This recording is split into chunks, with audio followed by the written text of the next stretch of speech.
ये भाजपा ही है जिसने सामाजिक न्याय के नारे को सच्चे स्वरूप में जमीन पर उतारा है। हमने गरीब कल्याण की योजनाओं को सरकारी फाइलों से निकालकर गरीब के घर तक पहुंचाया है। साथियों, मैं आपको कुछ उदाहरण देता हूं। आजादी के 70 वर्ष बाद सिर्फ 3 करोड़ ग्रामीण परिवारों तक ही पाइप से पानी पहुंच पाया था। माताओं बहनों की पीड़ा,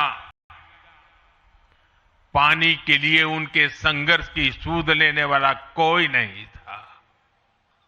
और मुझे याद है, मैं जब गुजरात में राजनीतिक क्षेत्र में नहीं आया था, सामाजिक जीवन में काम करता था, तो हमारे यहाँ एक धंधुका करके स्थान है, वहां मैं जाता था तो वो मुझे वहां के लोग कहते थे कि आप यहां रात को मत रुकिए और जब भी आपका दौरा हो तो सुबह 10 बजे के बाद आइए। नॉर्मली मेरा नेचर रहता था कि हर नए स्थान पर जाकर के रात को रुकूं, कार्यकर्ताओं से मिलूं, लेकिन धंधुका वाले मना करते थे। क्यों? वो कहते पानी नहीं है, सुबह हम आपको स्नान करने के लिए पानी नहीं दे पाएंगे। वहां तो कहावत चलती थी कि बेटी को बंदूकें दो लेकिन धंधुके मत दो, यानी उसको बंदूक लगा मार दो लेकिन धंधुके में शादी मत करो। पानी नहीं था। ये दर्द मैंने देखा है।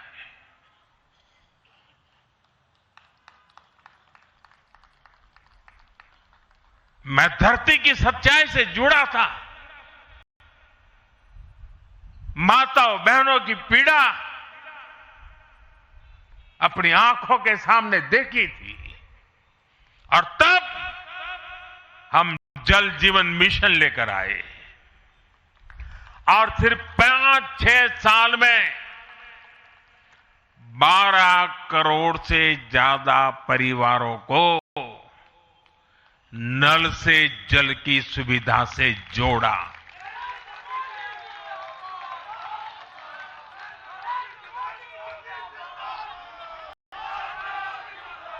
साथियों, ये हमारी सरकार है जिसने धुएं से बीमार होती बहनों की पीड़ा समझी, वरना पहले तो एलपीजी गैस को भी अमीरों का ही सौभाग्य मान लिया गया था।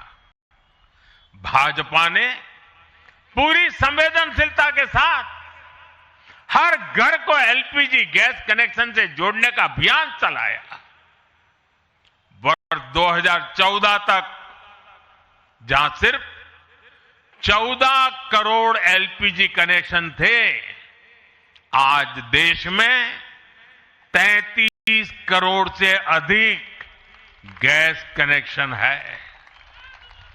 ऐसे ही गांव की बहनों को लखपति दीदी बनाने का अभियान है। यह भी इसलिए संभव हो पाया क्योंकि भाजपा बहनों बेटियों के सपनों के प्रति संवेदनशील है। साथियों, एक जमाना था हम भी सुनते थे कि फलाना परिवार वो तो लखपति परिवार है, ढीकना परिवार लखपति परिवार है, यानी लखपति होना बहुत बड़ी बात मानी जाती थी।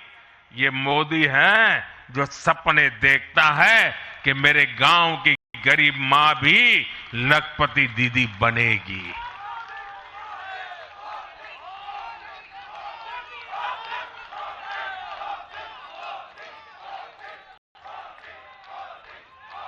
साथियों, दशकों तक